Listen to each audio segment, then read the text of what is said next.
حديث شريف قال النبي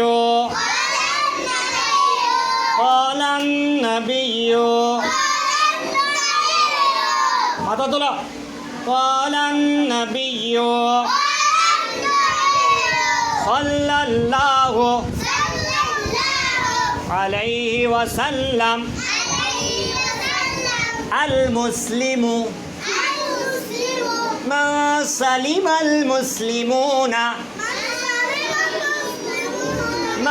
سلم المسلمون من لسانه ويده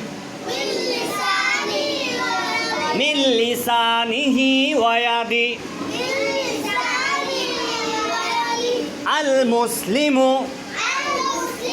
আরে জোরে المسلم ما سلم المسلمون من لسانه ويده من لسانه ويده 11 নম্বর হাদিস শরীফের অর্থ একসাথে কাটি মুসলমান ওই ব্যক্তি যার হাত ও মুখতে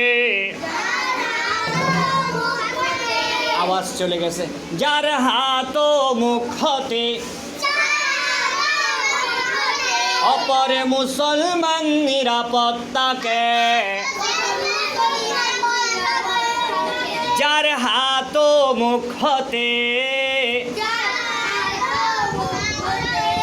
অপর মুসলমান নিরাপত্তাকে অপর মুসলমান নিরাপত্তাকে হ্যাঁ এটা হচ্ছে খাঁটি মুসলমান ওই ব্যক্তি খাঁটি মুসলমান কোন ব্যক্তি ওই ব্যক্তি যাদের হাত থেকে মুখ থেকে অপর মুসলমান কি থাকবে নিরাপদ থাকবে ঠিক আছে অনেক মানুষ আছে না মানে ওর হাত দিয়ে আরেকজনকে মারে এটা না মারতে বলতেছে যে তারপরে ওর মুখ দিয়ে গালি দেয় এটা অপর মুসলমান কি থাকে কি পায় কষ্ট পায় তাইলে মুখে গালি দেওয়া যাবে না হাতে অপর মুসলমানকে মারা যাবে না অর্থাৎ আঘাত করা যাবে না ঠিক আছে যারা এগুলো করবে না তারা খাঁটি মুসলমান তারা কি মুসলমান তারা হচ্ছে খাঁটি মুসলমান আর যারা এগুলো করবে হাত দ্বারা মানুষকে মারবে মুখ দ্বারা মানুষদেরকে আঘাত করবে কষ্ট দিবে তারা খাঁটি মুসলমান নয় ঠিক আছে